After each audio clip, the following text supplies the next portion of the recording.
Saya kembali kepada kelompok Kristen yang dianggap sebagai kelompok yang tulus, yang ikhlas, yang baik, yang lurus, yang percaya kepada Tuhan, percaya hari kemudian, menganjurkan yang baik, mencegah yang jelek. Mereka itu adalah minas salihin, dari kelompok orang-orang saleh. Dari sini timbul masalah. Apakah orang Kristen yang atau ahlul kitab yang disebut di dalam Al-Quran ini, apakah orang-orang pengikut Nabi Isa dan pengikut Nabi Musa? Ataukah mereka bukan pengikut Nabi Isa dan Nabi Musa pada masa Nabi? Berselisih pendapat. Kalau Syekh Ali Jum'at menyatakan bahwa mereka itu adalah orang-orang Kristen yang ada pada zaman Nabi, yang percaya kepada Tuhan yang Esa dan yang mempunyai predikat yang tadi disebutkan, sehingga berarti ada di antara kelompok Kristen yang bisa digolongkan sebagai as-salihin sesuai dengan pernyataan Al-Quran.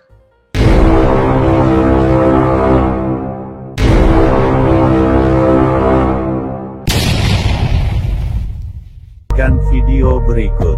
Jangan lupa like, share, subscribe. Metanoia Channel. Mereka yang beriman, maksudnya umat Islam, walladzina hadu, orang-orang Yahudi, wan Nasara, dan orang-orang pengikut Nabi Isa. Mereka itu semua sabiin yang man amana billah, yang percaya kepada Allah, wal yaumil akhir, wa amila salih. Dia percaya kepada hari kemudian. Dari mereka itu amalnya yang disebut yang tadi kita sebutkan. Falahum ajruhum inda rabbihim. Mereka akan mendapat ganjaran dari Tuhan. Wala khaufun alaihim wala hum yahzanun. Dan dari itu mereka tidak perlu takut, khawatir di hari kemudian, dan juga tidak perlu susah. Mayoritas ulama berusaha untuk menafsirkan ini bahwa mereka ini semuanya adalah yang sudah masuk Islam. Yang tidak setuju dengan pendapat itu menganggap bahwa tidak mungkin Allah akan menyebut kelompok-kelompok itu kalau mereka semuanya sudah masuk Islam. Ini menjadi kontroversi. Ayat yang kita sering baca, wal asri, demi waktu, innal insana lafi khusr. Sesungguhnya manusia dalam keadaan merugi. Illal ladzina amanu, kecuali mereka yang beriman, wa amilus shalihat, dan yang melakukan amal saleh. Jadi iman dan amal saleh ini selalu digandengkan oleh Al-Quran.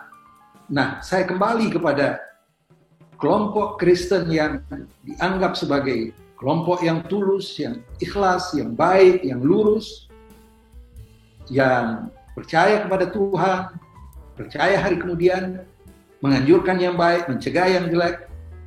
Mereka itu adalah minas salihin, dari kelompok orang-orang saleh.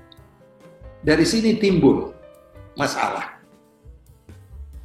Apakah orang Kristen yang atau ahlul kitab yang disebut di dalam Al-Quran ini, apakah orang-orang pengikut Nabi Isa dan pengikut Nabi Musa? Ataukah mereka bukan pengikut Nabi Isa dan Nabi Musa pada masa Nabi?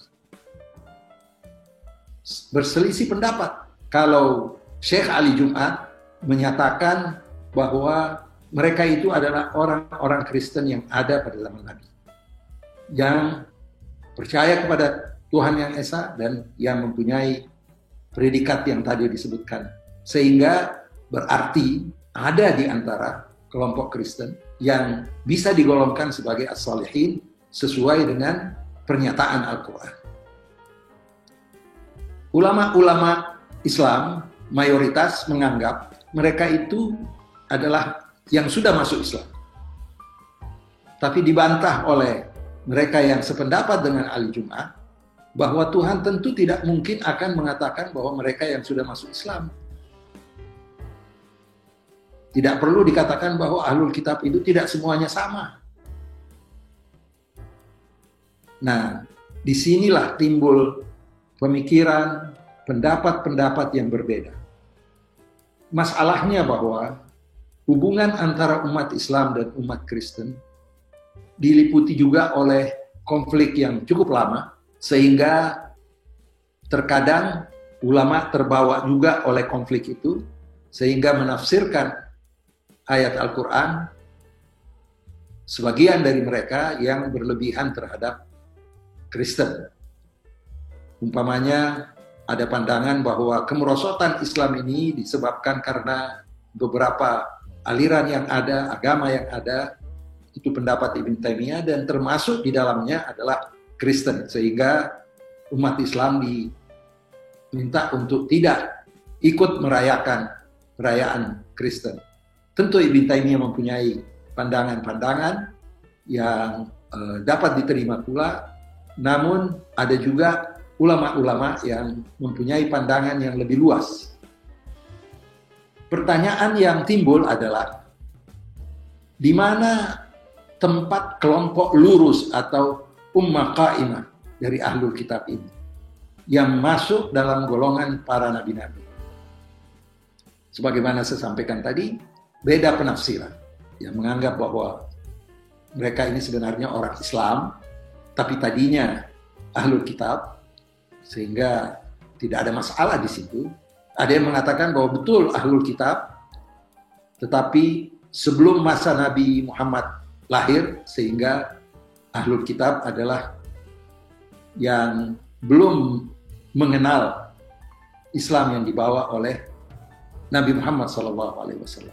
Namun pandangan Syekh Ali Jum'ah dan beberapa ulama lainnya mengatakan bahwa sebenarnya ini mengacu kepada ayat Quran lainnya, bahwa di antara ahlul kitab itu ada pendeta-pendeta, ada pemuka-pemuka agama yang tidak arogan. Minhum qissisina wa ruhbana wa hum la yastakbirun. Syekh Ali Jum'ah menekankan bahwa Al-Quran sangat objektif, sangat fair, dan mengakui adanya kelompok-kelompok yang lurus, yang percaya kepada Allah, tidak memusuhi Nabi, mereka positif, dan mereka konsisten terhadap ajaran nabinya, Nabi Musa dan Nabi Isa.